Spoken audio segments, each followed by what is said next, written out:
I'd like to invite Carl Jr., Beverly's son, to say a few words on behalf of the Carter family. Take 5 or 6 minutes. Thank you.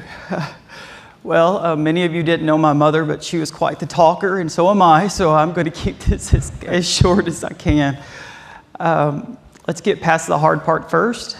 If you don't know, last September, it was Thursday, September 25th, my mother went to meet a customer and show a property, and from there she was kidnapped with the intent to hold her ransom, and she was ultimately murdered and buried in a shallow grave. And I have a challenge for each of you.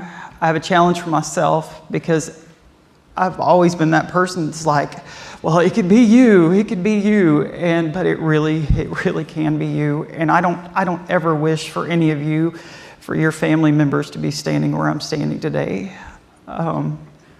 But the challenge is to not let Beverly Carter, to not let my sweet, precious mama be a 1 in a million. Let's learn from her. Let's be prepared.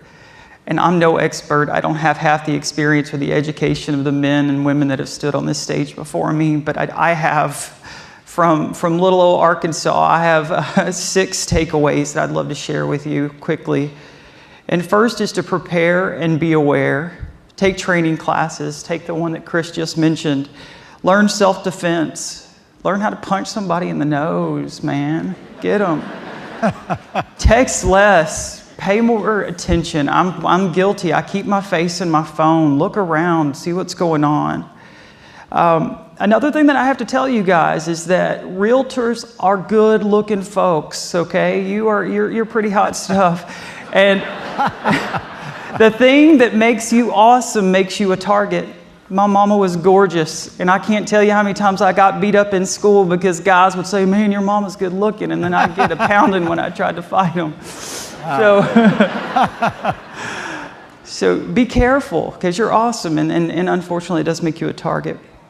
Number 2 is to empathize with your customers, and I think that you can all understand, as you tried to fly into DC and you went through all that, the blessing of TSA. And now as we see industry changes, to protect you, no one likes to be treated like a bad guy. And so we have to understand that our customers it's gonna take some adjusting for them. Third is to find and cultivate your happiness.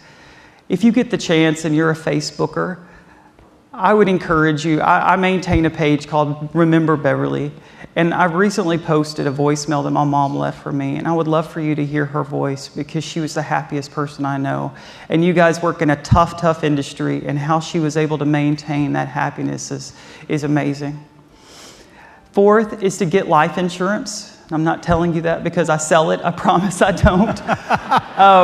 We almost had a family catastrophe. My mother's life insurance policy had actually lapsed 2 weeks before she was taken from us. And her life insurance agent called up and said, hey, you know what's going on? Did you miss this payment? And so she made a $100 payment, and that meant my dad being able to stay in his home or losing everything. 2 more things. Love those that you're around. Tell them that you love them. I have so much peace because every time I saw that beautiful woman, I kissed her on the cheek and I told her how much I love her. And that gives me so much peace at night. And lastly, and this may not be very PC, but love your God. Find your faith. Dig deep, because when the tough gets going, our faith can give us so much hope and give us so much peace. And with that being said, the last thing that I will say, and this is really from my entire family, is that we pray for your prosperity, we pray for your health, we pray for your safety. Thank you.